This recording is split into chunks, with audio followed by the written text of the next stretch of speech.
बराह रास्त आपको लिए चलें, पीटीआई रहनुमा असद उमर इस वक्त मीडिया से गुफ्तगू कर रहे हैं। कॉन्फिडेंस आया था उससे 40 रुपए कमी आ चुकी है सिर्फ 6 माह के अंदर। ये तकरीबन 7 से 8 गुना ज्यादा खराबी है मेरे भाई।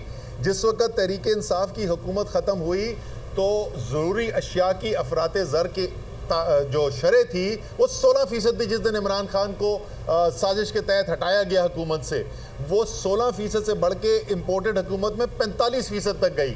अच्छा, डार साहब ने अपने पुराने काम शुरू कर दिए ना। वो आपको पता है कि IMF ने जो पिछली इनका दौर था उसमें इनको कहा कि इनके ऊपर इल्ज़ाम लगाया कि ये आदादो शुमार के अंदर हेर फेर करते हैं। अब आप देखें कि पाकिस्तान के अवाम के साथ इससे बड़ा कोई मजाक हो सकता है कि लोग जो हैं वो बिल्कुल मतलब आप बोले कि आखिरी उनकी सांस निकल रही है बिजली के बिल देते हुए। मर गए लोग जो बिजली के बिल आए उसके ऊपर। आपको पता है ये आदादो शुमार इन्होंने अभी जो रिलीज़ किए हैं उसके मुताबिक पाकिस्तान में बिजली की कीमतें पिछले साल से 45% कम हो गई हैं। मेरे ख्याल में सब पाकिस्तान को करना ये चाहिए, सब अपने बिजली के बिल लेकर जाएं और उनसे मुतालबा करें कि जो पिछले साल बिल दिया था ना उससे 45% कम उनको बिल दिया जाए, क्योंकि हुकूमत ने, डार साहब ने अपनी आदादो शुमार जो है उसके अंदर तो यही लिखा है कि 45% बिजली सस्ती हो गई है।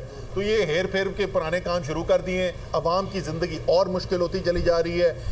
गैस इनसे ख़रीदी नहीं गई है। आपको पता है कि नवंबर और दिसंबर के अंदर आप जैसी सर्दियाँ शुरू होंगी बदतरीन लोड शेडिंग आप गैस की आपको देखने को मिलेगी।